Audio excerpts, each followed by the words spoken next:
Aula de número 15, boa tarde, bom dia ou boa noite, dependente do horário que você for assistir. E trago aqui então o tema dessa aula. Na verdade não é capítulo, é número 15. Esqueci de tirar aí as minhas anotações. Período regencial. Quando Dom Pedro I, continuando a nossa aula anterior, ele abre mão do trono, isso em 1831, ele faz é trazer aí uma espécie de jogada política, de acordo com alguns. Mas o que é importante aqui é o filho dele, Pedro de Alcântara, que na época ele tinha 5 anos de idade, como vimos, e seria deixado para assumir esse trono no Brasil. E aí, enquanto isso não ocorre, porque é muito novo, tinha que alcançar a maioridade, o Brasil ele passa a ser governado por um conselho de regentes. E aqui então é conhecido como o período regencial. E o cenário político, para te situar aqui, a gente deve trazer a data de 7 de abril de 1831, quando Dom Pedro I ele foi para Portugal, abdicando o trono em favor do filho, né, Pedro de Alcântara. E com o novo imperador, que era menor de idade, a Constituição do Brasil de 1824 ela estabelecia que o Brasil deveria ser governado por um conselho de 3 regentes, seriam eleitos pela Assembleia Imperial até que a criança completasse então 18 anos, jovem, né? Foi o que aconteceu por 9 anos, de 1831 a 1840. E na época, questões políticas importantes elas acabaram dominando o debate público no país, envolvendo ideias aí como fortalecimento do governo central, ou questão da autonomia para as províncias, escravismo ou abolição, monarquia ou república. É por causa dessas questões muitos acabaram lutando e até morrendo por reivindicação de seus objetivos. Então, no começo do período regencial, a cena política do país ela é dominada por 3 grupos políticos principais que disputavam o poder. Então, trago aqui essa tabela. Permita-me só tirar o meu rosto aqui da frente. E aí você pause agora, por favor, e leia por conta própria, interprete aí principais ideias e questões ligadas a esse grupo. Faço isso para até abreviar o tempo aqui de gravação. E aí você pode dar uma pausa naquilo que você quiser e ir vendo aí na medida que a aula for passando. Então, voltando. Temos uma imagem ligada ao período também. E o nosso próximo tópico, progressistas e regressistas. 1834, Dom Pedro I ele morre em Portugal, aos seus 36 anos, e com a sua morte não havia mais motivo para existir o grupo dos restauradores que queria levá-lo novamente ao poder. Por volta de 1837, o grupo dos liberais moderados é dividido em 2 alas e passa a dominar então a cena política e disputar o poder. Tem os progressistas que defendiam um governo mais forte, mais centralizado no Rio, mas que tinham aí uma disposição a fazerem aberturas, né? Concederem questões aos liberais, uma delegação de autonomia maior administrativa para as províncias, algo que acabou sendo realizado com um ato adicional de 1834. Regressistas, 2, esqueci de colocar aí o fecha parênteses, né? Eles não queriam fazer concessões aos liberais exaltados, eram favoráveis ao fortalecimento do poder legislativo, centralizado no Rio, e contrários à liberdade administrativa das províncias. Eles lutavam pela manutenção da ordem pública, sendo favoráveis à centralização administrativa. Já em 1840, os regressistas assumem a denominação Partido Conservador e são depois apelidados de Saquaremas, enquanto os progressistas eles são denominados aí debaixo do Partido Liberal, sendo apelidados mais tarde como Luzias. E aí vários historiadores vão sustentar aqui que ideologicamente conservadores e liberais eles tinham poucas diferenças. Os dois grupos então eles vão passar a dominar aí o cenário político daquilo que a gente chama de Segundo Reinado, de 1840 a 1889. É um período regencial, regências que governaram o Império. Vamos ter aqui o período regencial tendo a tendência de ser dividido em três grandes momentos. Regência trina provisória, com a data aí, a trina permanente e as regências unas, a de Padre Diogo Antônio Feijó e a de Araújo Lima. E para falar sobre isso aqui, como existiam eleições e trocas de governantes depois do cumprimento do mandato do período regencial, há estudiosos que vão sustentar que o sistema político desenvolvido na época ele tinha algumas semelhanças com a experiência republicana. Então, o período ele é marcado aqui por grandes disputas políticas que eram vistas, por exemplo, nos jornais, em debates no parlamento e até mesmo em revoltas que ocorriam nas províncias. Essas lutas aí, uma das principais reivindicações das pessoas que faziam as revoltas era a modificação da relação das províncias com o governo central. Aí a abdicação de Dom Pedro I, que aconteceu no período do recesso da Assembleia Geral Legislativa, é importante destacar isso aqui. Nessa ocasião aqui, nessa época, um grupo de parlamentares que estava na região acabou se reunindo no Rio de Janeiro. Elegeu ali 3 regentes interinos para governarem o país de maneira provisória, até votassem todos os deputados e a reeleição regular de um conselho de regentes fosse feita, conforme determinação da Constituição. E os regentes interinos escolhidos foram os senadores Carneiro de Campos e Campos, Vergueiro, e o Brigadeiro Francisco de Lima e Silva. E eles governaram o país por cerca de 3 meses, por isso então o período é chamado de regência trina provisória. Entre as principais medidas tomadas aqui por essa regência, temos a readmissão do Ministério dos Brasileiros, foi demitido pelo imperador em 5 de abril de 1831. Temos a anistia a presos políticos, temos também a suspensão temporária do uso do poder moderador pelos regentes. E apesar de manter as estruturas políticas do Império Autoritário, essas medidas elas tiveram um caráter liberal e anti-absolutista. E aí começava então aquilo que a gente viu, de certo modo, numa das aulas aí sobre o Iluminismo e o Antigo Regime, né? Era o começo do avanço liberal que se prolongou até 1837.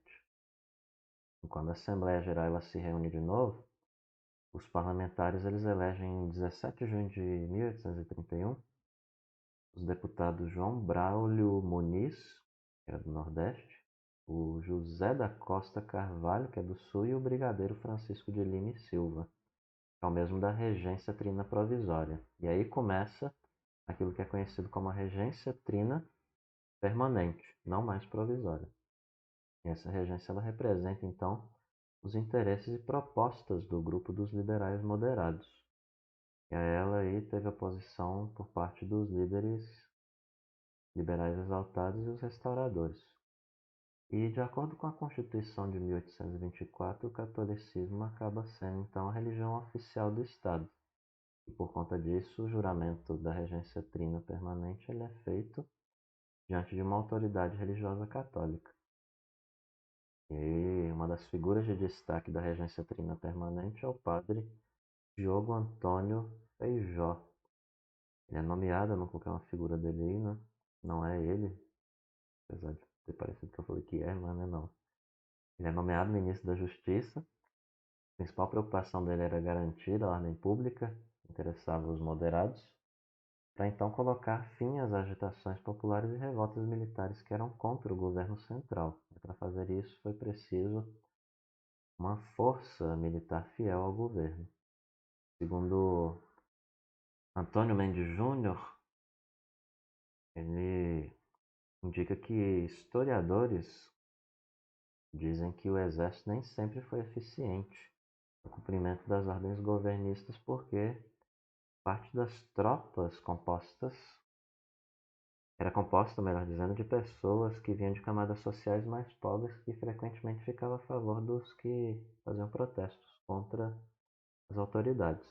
A solução encontrada pelos líderes governistas era então, foi, melhor dizendo, criar, em 18 de agosto de 1831, a Guarda Nacional, que é uma polícia de confiança das autoridades e dos proprietários rurais.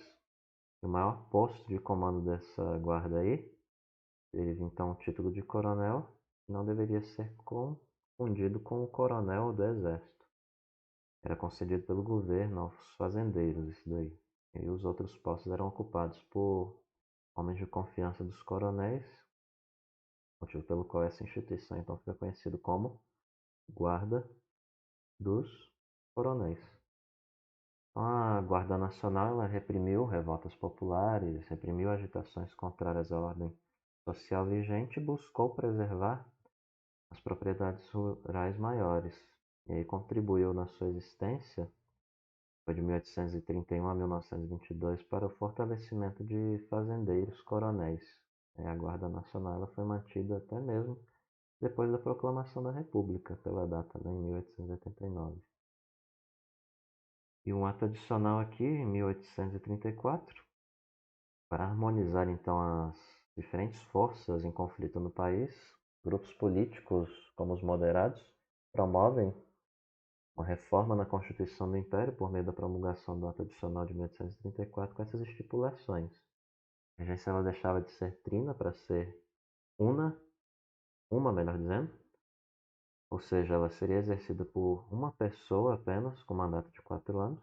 O Conselho do Estado era suspenso, esse órgão ele havia reunido até então os políticos mais conservadores do Império, e a criação das Assembleias Legislativas Provinciais, que tinham poderes para fazerem leis quanto às questões locais.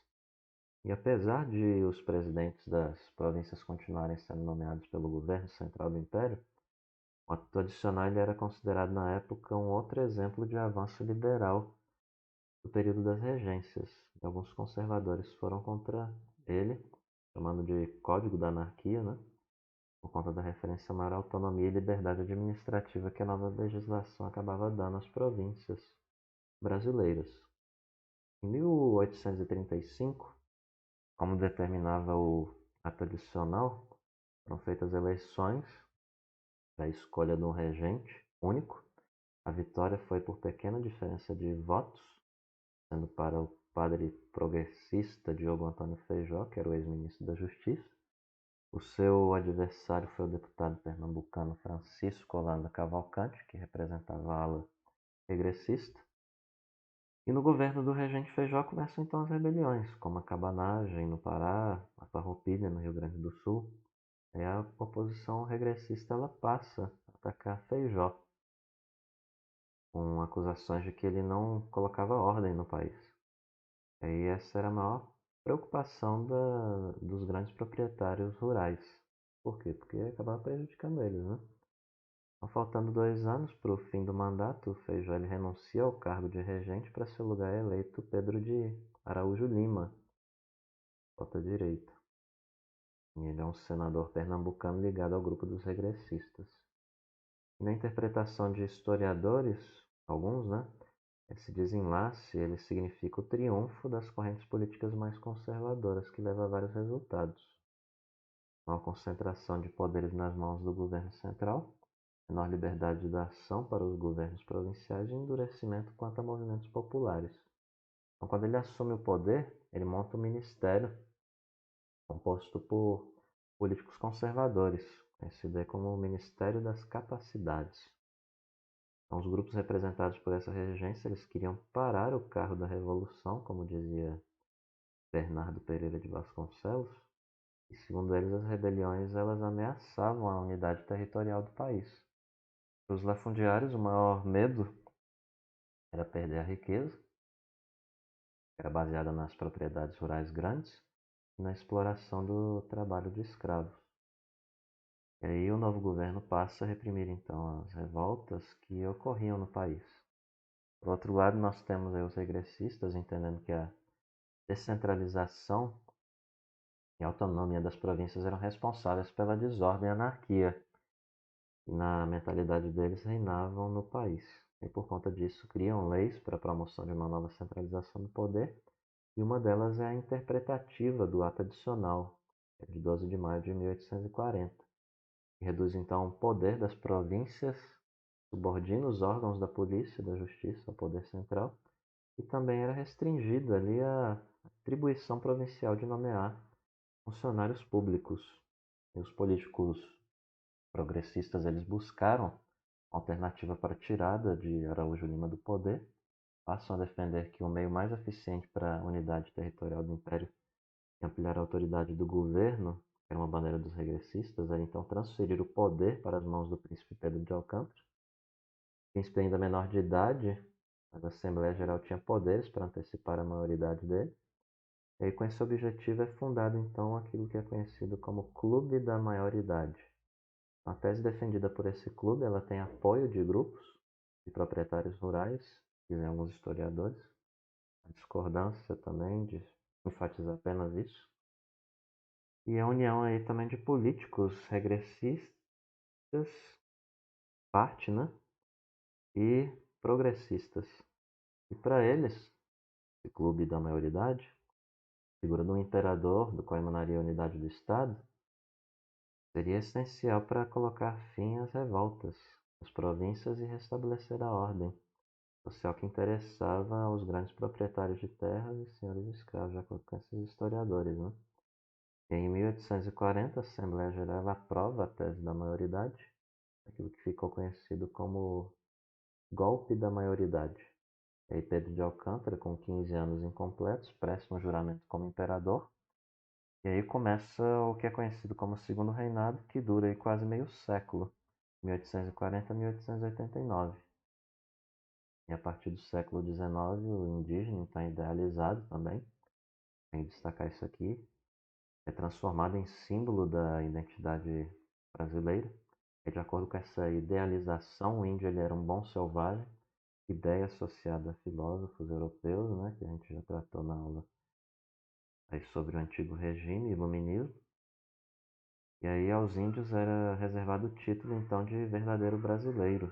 E na prática os índios, na verdade, continuavam, de acordo com alguns autores, excluídos da sociedade brasileira. E aí, prossigamos. O período regencial, então, é, de acordo com algumas pessoas, uma época conturbada por causa das revoltas nas províncias, né? E acabou levando Feijó a dizer em certo momento que o vulcão da anarquia ameaçava devorar o império. Essas revoltas, que foram resultados de insatisfações coletivas, elas duraram um bom tempo. No caso do Brasil, os descontentamentos eles eram bem abundantes desde Dom Pedro I, alguns que vão dizer, né? E como os governos regenciais não foram capazes de eliminar suas causas, insatisfações acabam se manifestando de maneira violenta e explosiva, sendo revoltas basicamente ligadas à crise do Império em três esferas, que a gente traz aqui nesses tópicos, aqui 15.3, 2 e 3. Né? Crise econômica, que desde o primeiro reinado do Império ele vivia uma crise econômica e financeira ligada ao desequilíbrio da balança comercial e aumento da dívida externa, que a gente já falou bastante.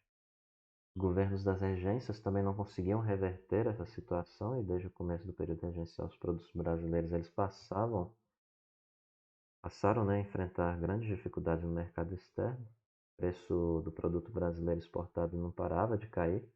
O açúcar de cana concorria com o antilhano, já falamos disso também. O açúcar de beterraba produzido na Europa. O algodão, o fumo, o mate, o couro também enfrentavam uma forte concorrência de outras áreas internacionais, né, produtoras. E as reservas de ouro estavam praticamente esgotadas. E o governo então arrecadava pouco imposto sobre as importações por conta dos privilégios alfandegários dados aos produtos da Inglaterra e outros países, e aí isso acabou prejudicando o crescimento da indústria pequena nacional. E mais outros fatores aqui contribuíram para essa crise econômica e financeira do país.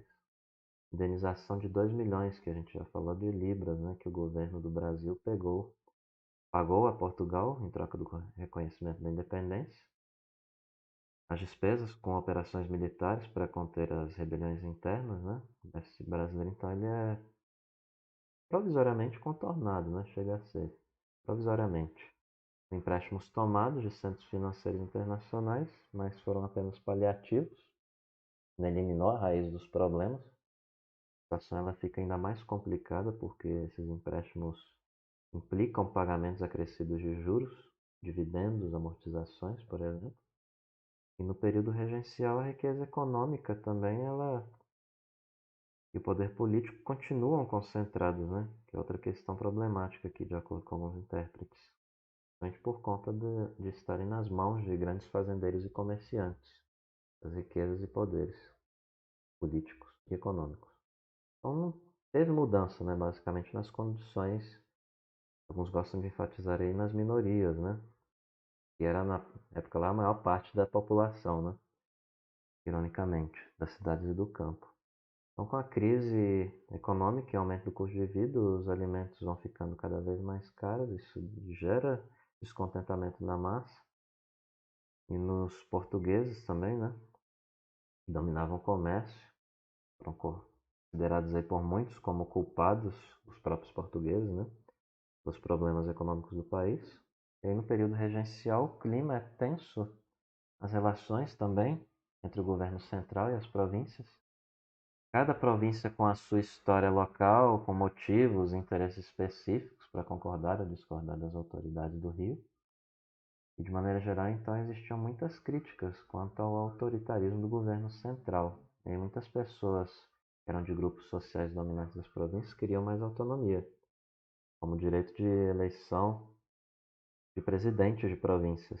Essa crise leva políticos provinciais a se defenderem aí, no sentido de defenderem ideias separatistas, ou seja, separação de província do restante do país. A gente também já tratou um pouco sobre isso em aulas passadas. E a tensão política acaba se agravando quando camadas populares e a classe média urbana entram em cena, né? E você tem uma imagem para você interpretar relacionada com questões de revoltas, né? No período. E acompanhando então a onda liberal e reformista do século XIX, no sentido internacional, as pessoas elas decidem reivindicar então o direito da participação do poder político. Aí na época vigorava o voto censitário, pelo qual o direito eleitoral ele estava condicionado a certos níveis de rendas. A maior parte da população, como também já vimos, não tinha, né? E depois de 1822, por causa das insatisfações que não podiam ser dirigidas contra Portugal, elas são dirigidas então em grande parte para o governo central do Império, que estava instalado no Rio de Janeiro.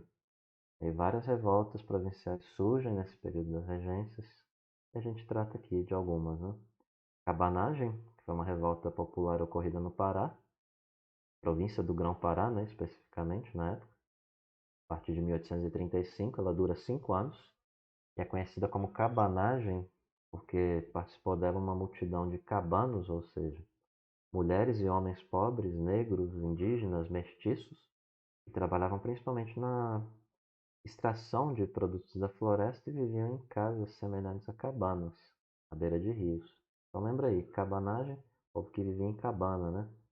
Homens e mulheres, negros, pobres, indígenas, mestiços. E aí os cabanos, então, eles se rebelaram, as pessoas que faziam parte dessa revolta, né?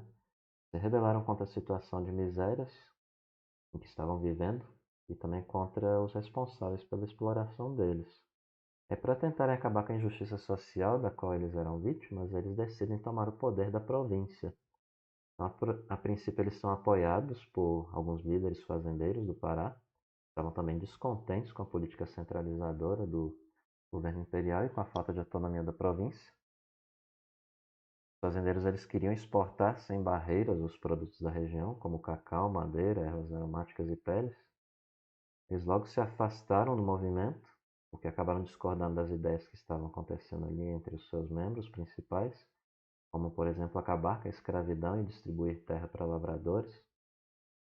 E um dos líderes da cabanagem aqui, de grande destaque, é o Padre Batista Campos, que no sertão paraense costumava benzer pedaços de pau, que eram usados como armas, né, pelos rebeldes. E muitos líderes populares da revolta eles eram conhecidos pelos seus apelidos, como por exemplo João do Mato, Domingos Onça, Mãe da Chuva, Gigante do Fumo, coisa assim. E em janeiro de 1835, as tropas desses cabanos conquistam Belém, que era a capital da província, né? Eles matam várias autoridades do governo, e entre elas o próprio presidente da província, tomam o poder, e apesar de conquistarem o poder, eles têm uma dificuldade de governo. Faltou organização, havia muita discordância entre os líderes do movimento, e aí a rebelião ela foi traída várias vezes. Teve vários problemas.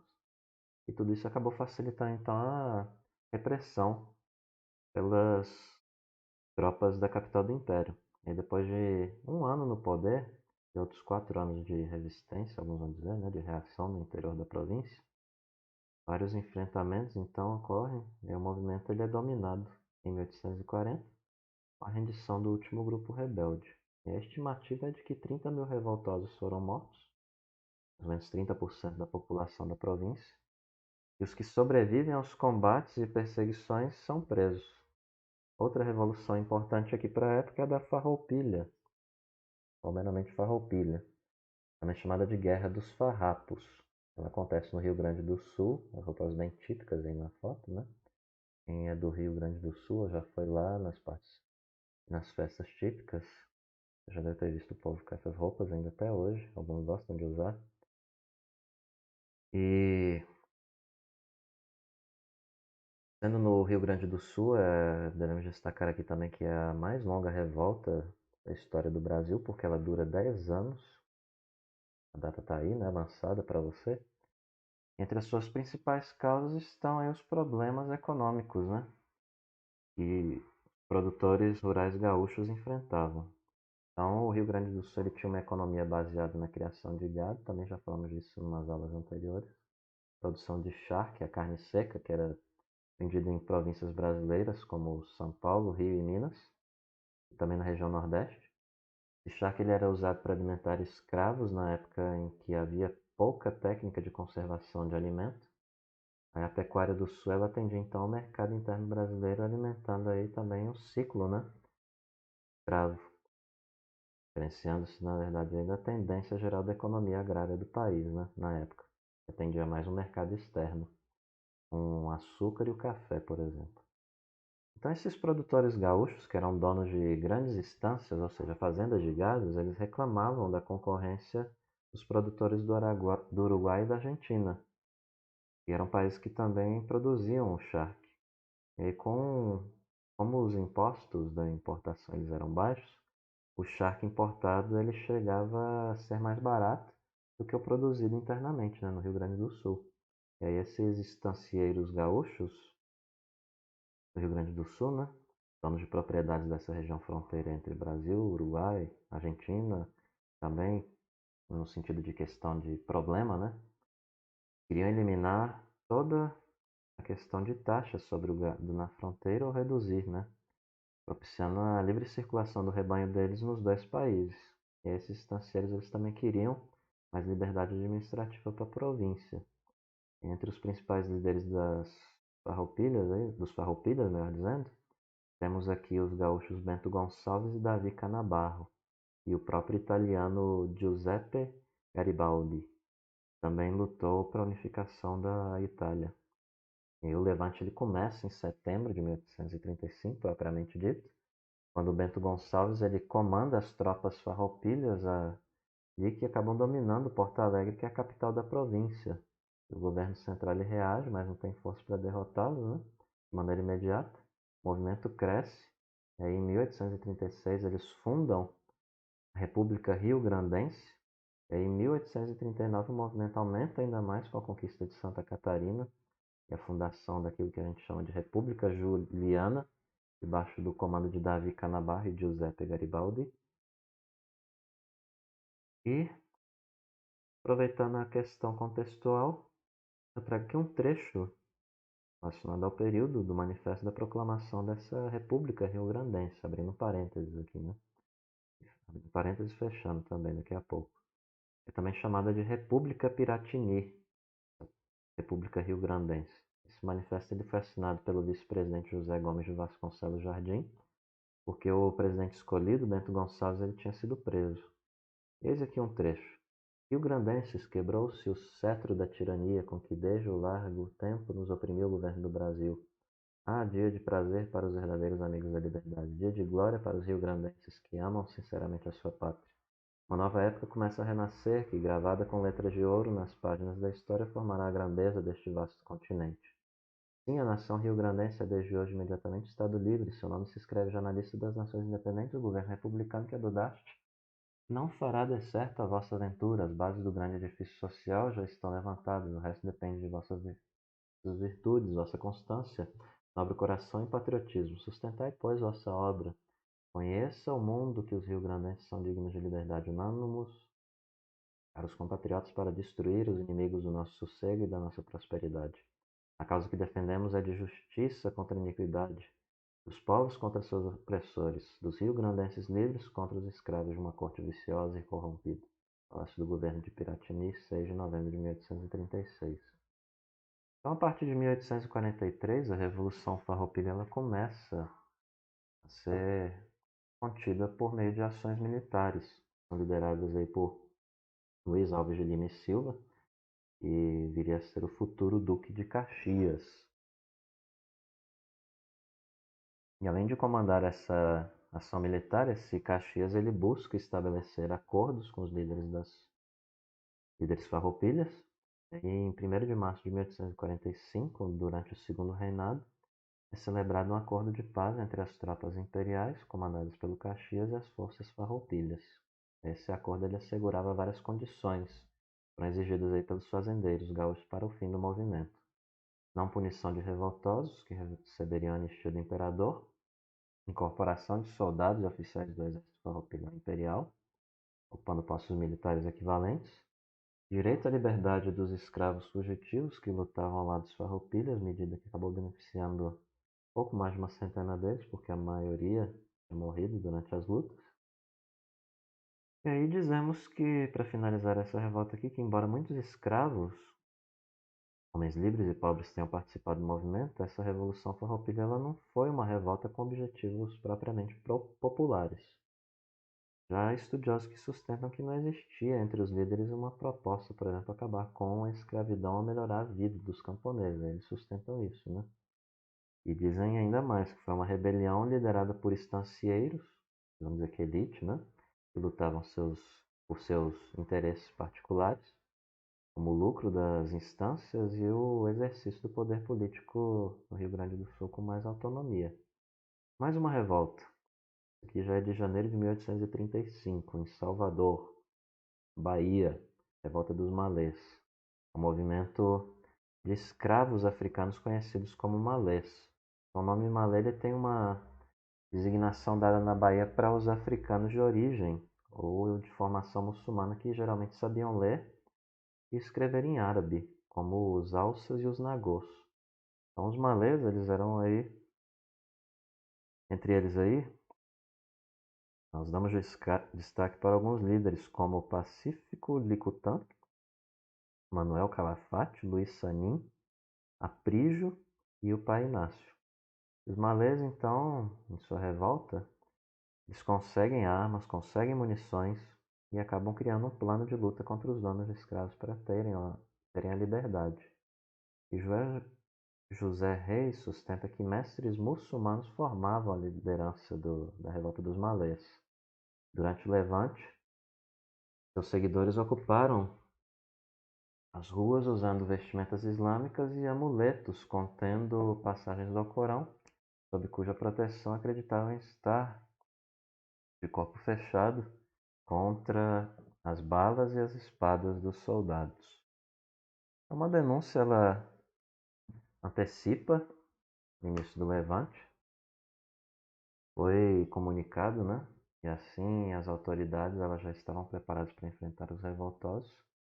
E aí no dia 24 de janeiro de 1835, cercados pela polícia na casa do Manuel Calafate, muitos rebeldes morrem em combate, outros são presos. E entre esses presos aqui, alguns são condenados ao açoite público e até ao fuzilamento. Apesar de praticamente abortada, a revolta dos malês ela foi uma das mais importantes aqui de escravos do século XIX. E estimamos aí que em sua fase de conspiração tem envolvido aproximadamente 600 a 1.500 negros africanos. Acabaram despertando aí uma grande preocupação com levantes desse tipo no Brasil. E os historiadores sustentam que os senhores de escravos acabaram ficando com mais medo que acontecesse o mesmo que aconteceu no Haiti, né? Porque lá no Haiti a gente ainda vai ter essa aula. Nós observamos que os escravos lá criam uma revolta e tem uma associação à própria questão de independência também lá da nação. E isso afeta também, tem uma relação com Cuba, né? A gente vai ver isso em história geral, como não é a ocasião, mas que fique o básico aí para você saber.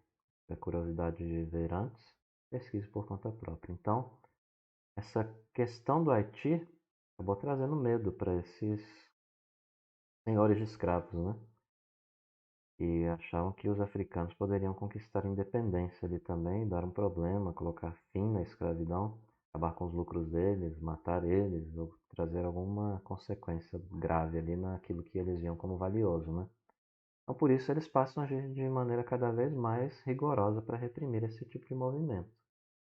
E falando de festa pública e revolta, aqui nós temos dois autores,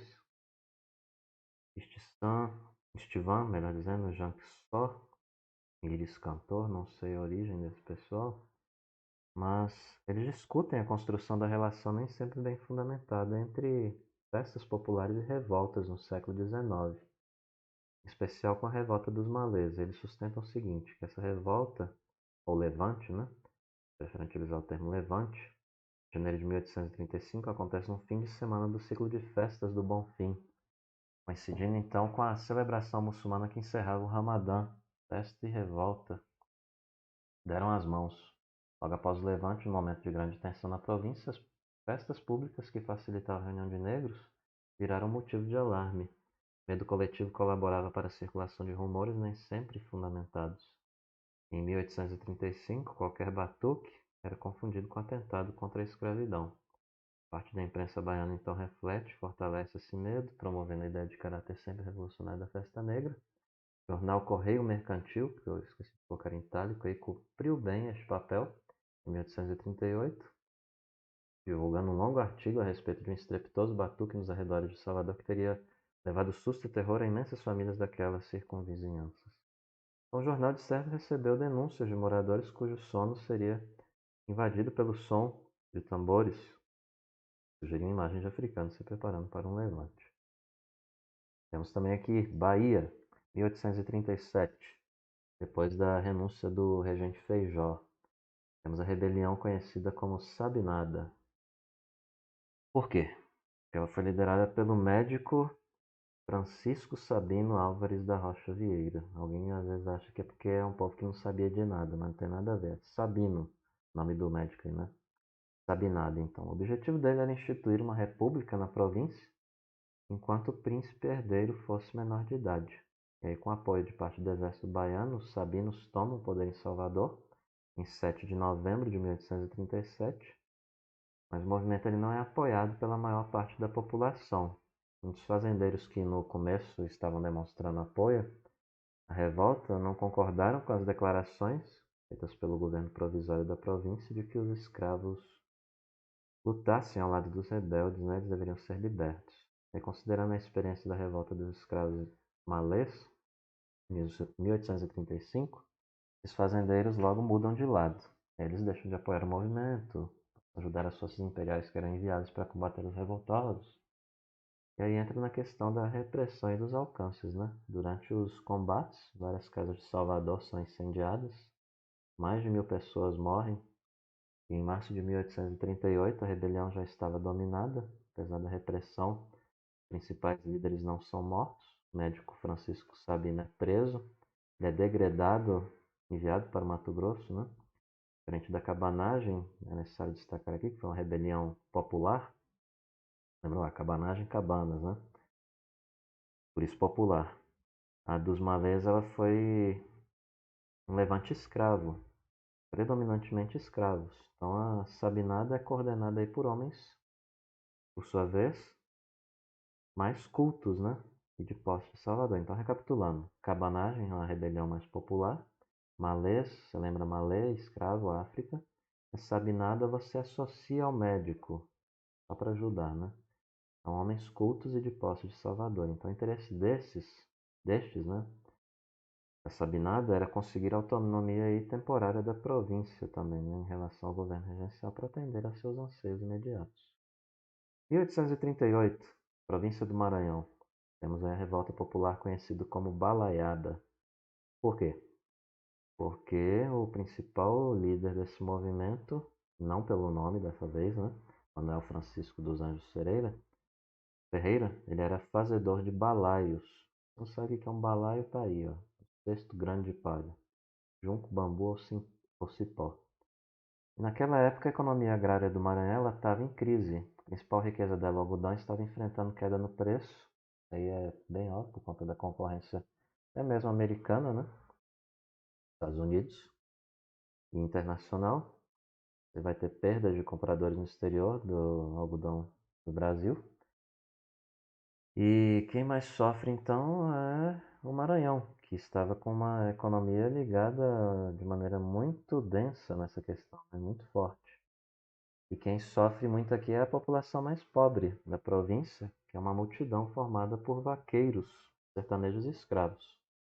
Esses trabalhadores eles se unem na revolta da Balaiada para lutar então contra aquilo que eles alegavam ser a miséria, fome. Quando eu estou dizendo alegar, não estou desmerecendo.